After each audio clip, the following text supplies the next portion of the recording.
Alright guys, we got the Poco X3 Pro. Let's get into it. This one costs 300 bucks. Very powerful phone.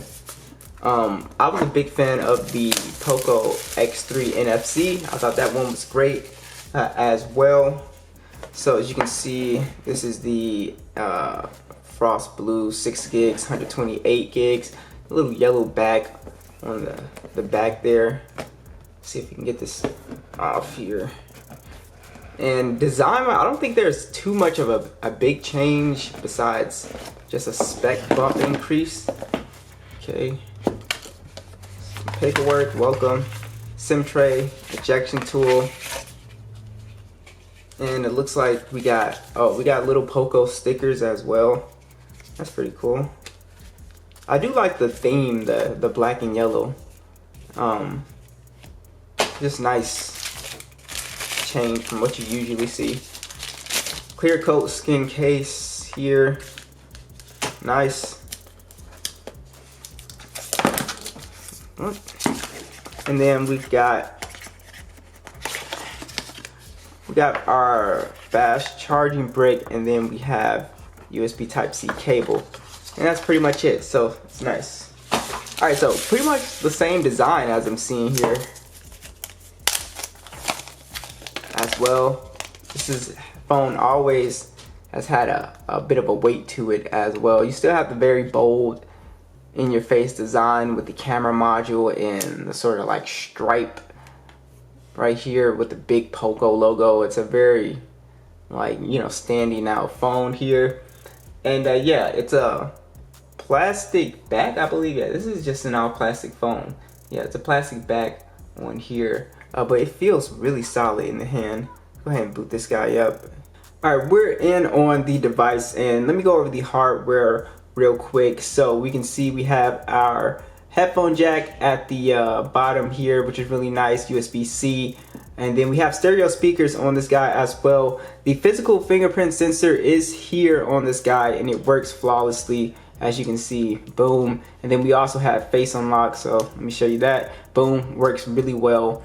All right, when you boot into this phone, you're going to be greeted by the 6.67 inch IPS display. It's 120 Hz HDR10, 450 for the nits, so it was fairly bright outdoors as well. 1080p and 395 for the PPI. It's got a little punch hole, you know, a little bit of bezels, but not too bad. I like the display on here, but yes, it is IPS display, but it still looks really good to me. Now, yes, there are phones now like the Redmi Note 10 Pro and the Samsung phones with the Super AMOLED displays and stuff like that. This one still looks perfectly fine, but you got to remember, this phone, the trade-off with this phone is that it has a super fast processor. The Snapdragon 860, I believe, is much better than both the processors in those two popular you know, mid-rangers like the A52 and the Note 10 Pro, I believe. So don't quote me on it yet, because I do have those. We'll compare them. But yeah, as far as display wise, it's a nice display. The 120 Hz is super buttery smooth. You can take advantage of gaming on here, and really just scrolling and everything just feels super fast and fluid with MIUI 12 on top of Android 11 on here is a breeze. It's just super silky fast. So just to check out the toggles on this guy, we have our standard toggles, nothing too crazy. Screenshot is on here. Your dark mode is on here as well. D&D, your float to Windows. Also, you have your screen recorder on here, and then we have NFC on this phone. And where is it? You have the Mi remote on here. This phone does have an IR blaster, so you can use it for controlling your TV, which is pretty cool because I lose the remote all the time. So being able to just use this for the TV is really cool as well. But MIUI 12 is fine. It has the Google Now thing, which I really love.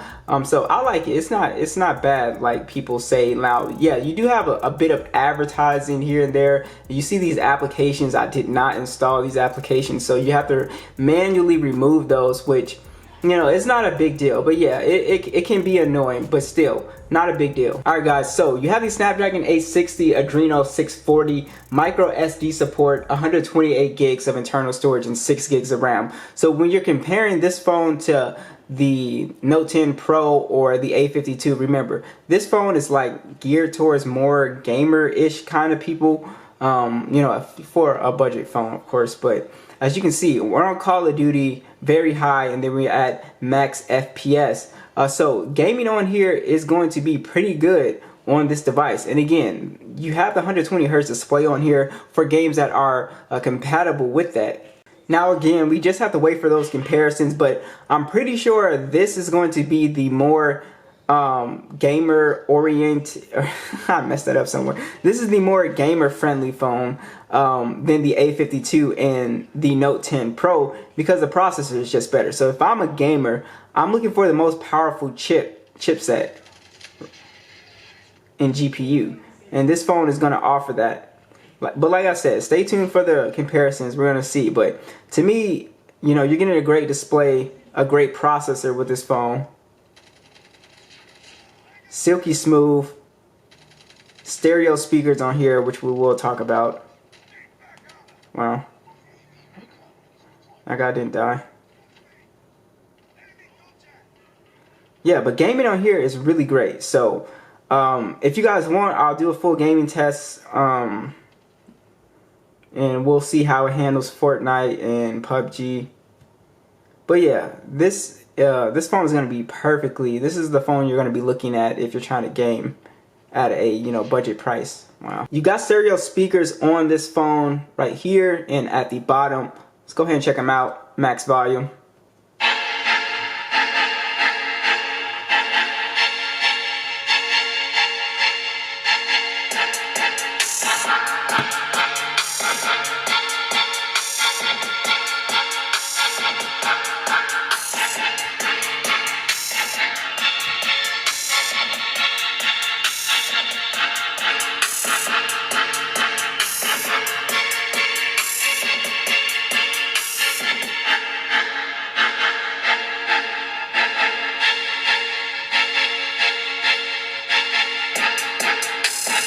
So the speakers on here are excellent sounding. They have a really nice kick to them. They don't distort at the max volume, which is always nice. And the mids and highs sound great. So speaker quality is great. So if you're watching videos, you're playing games, you're going to get a nice, loud, and crisp experience with these speakers. All right, let's talk about the cameras on this guy. You have a 48 megapixel standard, 8 megapixel ultra wide, 2 megapixel macro, and a 2 megapixel depth, 4K video, and a 20 megapixel selfie that shoots in 1080p. So this will show you the camera application. It's fairly simple. They have a really simple camera application. You got your pro mode where you can mess with the ISO and everything. Video, photo, we can punch out 0.6, 2x. Portrait mode on here. And then we have our 48 megapixel. So this is not on by default. You have to go to this mode if you want to get like the crispiest, you know, detailed shot. We have a night mode on here as well. And then we have what they call their dual video mode. So it'll record me, as you can see, and then it'll be recording, like, you know, you can see. So this is for people that like to vlog or whatever. And yeah, that's pretty much it. So it's very simple. And if you want to get to your macro mode, you would just hit this button, then macro, and then we have a few more settings that we can play with, watermarks and all that stuff. But yeah, just talk about the image quality. Image quality is pretty good on here. I don't really notice a difference from the original Poco NFC. It looks great. So I think at this price point, there's really nothing to complain about. Sometimes I have a issue with white balance sometimes, but overall you can see the shots for yourself. It's very well detailed shots on here, good dynamic range. The portrait mode is really good. You get a nice blur effect. The standard camera and the ultra wide camera have really good unison as far as color wise. Depth sensor is fine on here. So for 300 bucks, I'm happy with the image quality on here for sure. I think it takes great photos and good lighting, and in, you know, sort of like medium tier lighting. Low lighting is, you do lose a little bit of detail, but honestly it's not a huge deal. So I really like the cameras on this phone. I think if you're somebody that just wants to take your phone out, snap a picture, this is definitely a phone that you can do that with. The selfie camera is pretty good too. You get really good skin tones as well. So you get a respectable camera on this guy, 100% sure. I'm really happy with how these shots came out. Here is the X3 Pro video.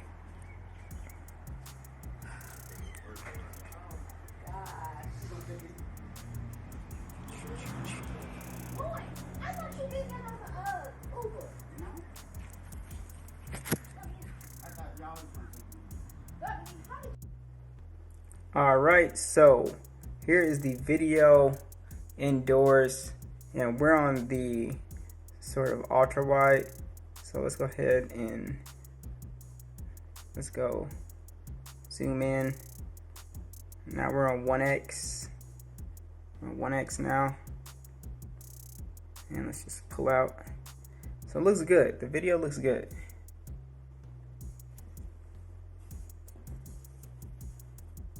So let me know how the mic sounds. But so far, just seeing it through the phone, it looks fine. Alright, so as far as battery life, you have a 5,160 milliamp battery, so just a massive battery. That is why this phone has a little bit of weight to it. 33 watt fast charging. You can get to 59% from 0 in 30 minutes, which is really nice. So it charges very fast. Battery life this is an all-day phone. It's just like the the NFC. So the real thing here is with the processor. If you're somebody that games and does like multitasking like crazy, this phone is blazing fast. Like you do feel that slight speed improvement here, and you're not getting the sort of animation stutters that I was getting with the original NFC. And not to say that the NFC was like laggy or like glitching. You just know with Android, sometimes you get little stutters here and there. You notice that less with this phone because it has a much more powerful processor here. So the 120 hertz paired along with this processor, it makes it great. So you got the main highlights with this phone is awesome display on here, even for an IPS display. And you have a massive battery. You have pretty good cameras on here, and then you have MIUI 12 with all of the features and stuff like that. It still retains the headphone jack. I think the design is pretty unique on here as well. So what do you guys think about the X3 Pro? What videos do you guys want to see next on this guy? Be sure to let me know, and I'll catch you guys in the next one.